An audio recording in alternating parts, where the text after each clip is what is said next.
नमस्कार दोस्तों, आज के इस वीडियो में हम लोग इंटेलिजेंस ब्यूरो के अंतर्गत एक नोटिफिकेशन आउट हुआ है जिस पर अपन चर्चा करेंगे। तो जैसा कि आपके सामने लिखा हुआ है कि IBACIO assistant central intelligence organisation होता है, तो उसके अंतर्गत एक नोटिफिकेशन आउट किया गया है जिसमें बम्पर वैकेंसी आई है। लगभग 3717 के आसपास पद देखिए आए हुए हैं, तो इस पर हम लोग आज चर्चा करेंगे। यहाँ पर अगर हम एप्लीकेशन की बात करें, स्टार्टिंग कब से है डेट, तो देखिए आप 19 जुलाई 2025 से आप फॉर्म फिलअप कर सकते हैं। यहाँ पर एप्लीकेशन की लास्ट डेट कब है, तो 10 अगस्त 2025 तक आप फॉर्म डाल सकते हैं। इसमें फ्री पेमेंट लास्ट डेट यहाँ पर अगर देखा जाए तो वही 10 अगस्त 2025 तक आप ये पेमेंट वगैरह एप्लीकेशन फॉर्म डाल सकते हैं।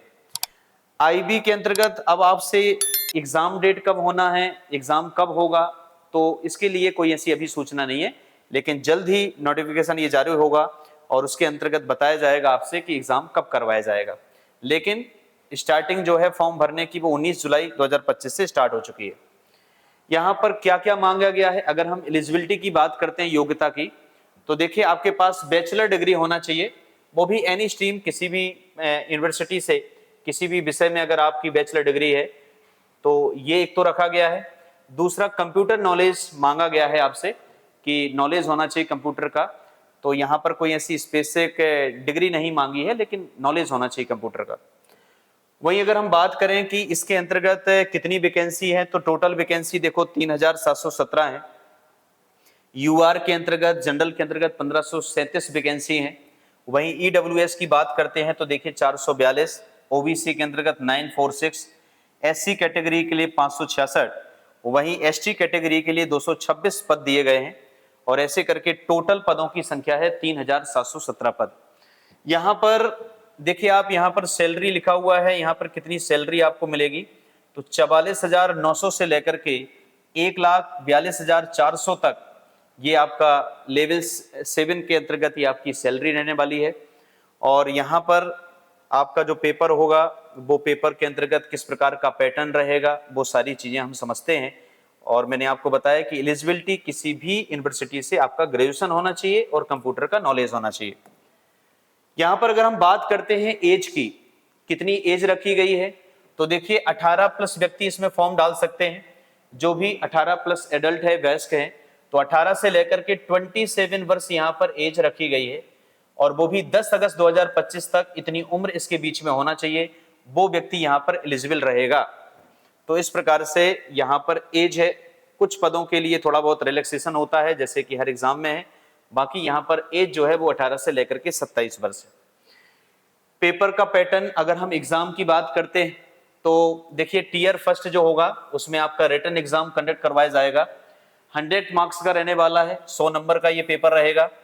वहीं अगर हम बात करते हैं टीयर सेकेंड में, तो डिस्क्रिप्टिव रहेगा ये, और डिस्क्रिप्टिव टेस्ट के अंतर्गत 50 नंबर का पेपर रहने वाला है टीयर सेकेंड में। और टीयर थर्ड के अंतर्गत इंटरव्यू रखा गया है, और इंटरव्यू क्योंकि देखो ऑफिसर पोस्ट है, साधारण पोस्ट नहीं है, तो 100 नंबर का यहाँ पर इंटरव्यू भी होगा आपका। फिर इसके बाद जैसे हर एग्जाम में होता है डॉक्यूमेंट वेरिफिकेशन होगा, और इसके बाद थोड़ा सा मेडिकल फिटनेस पर भी आपको थोड़ा सा चेकअप किया जाएगा, एग्जामिनेशन देखा जाएगा। और किस प्रकार से क्या क्या आएगा पेपर में, तो जो आपका टीयर फर्स्ट होने वाला एग्जाम वो 100 नंबर का आएगा, लिखा हुआ ऑब्जेक्टिव टाइप एग्जाम होगा, MCQs पूछे जाएंगे इसमें। तो यहाँ पर ऑब्जेक्टिव प्रश्न रहेंगे, हर एक प्रश्न जो रहेगा वो 1 मार्क्स का रहेगा। ऐसे 20 क्वेश्चंस रहेंगे हर एक सेगमेंट के अंतर्गत, और ऐसे इसको देखिए 5 सेगमेंट में बांटा गया है, तो 20 क्वेश्चंस रहेंगे हर एक सेगमेंट से, 1 मार्क्स का प्रत्येक एक प्रश्न रहेगा। जैसे देखिए आप करंट अफेयर से प्रश्न पूछे जाएंगे, अब कितने प्रश्न रहेंगे सर, 20 प्रश्न रहेंगे, और हर एक प्रश्न जो है 1 नंबर का रहने वाला है। General study, GS, numerical aptitude से प्रश्न आएंगे, मतलब मैथमेटिक्स हो गया, अंकगणित वगैरह। रीजनल लॉजिकल एप्टीट्यूड से प्रश्न आएंगे, वहीं इंग्लिश के भी प्रश्न रहेंगे। तो 20-20 में आप बांट दीजिए, तो ये 100 प्रश्न रहने वाले हैं आपके, और 100 प्रश्न रहेंगे 100 नंबर के। तो देखिए आप 1 घंटे का टाइम मिलेगा और आपको 100 मार्क्स का ये पेपर करना है।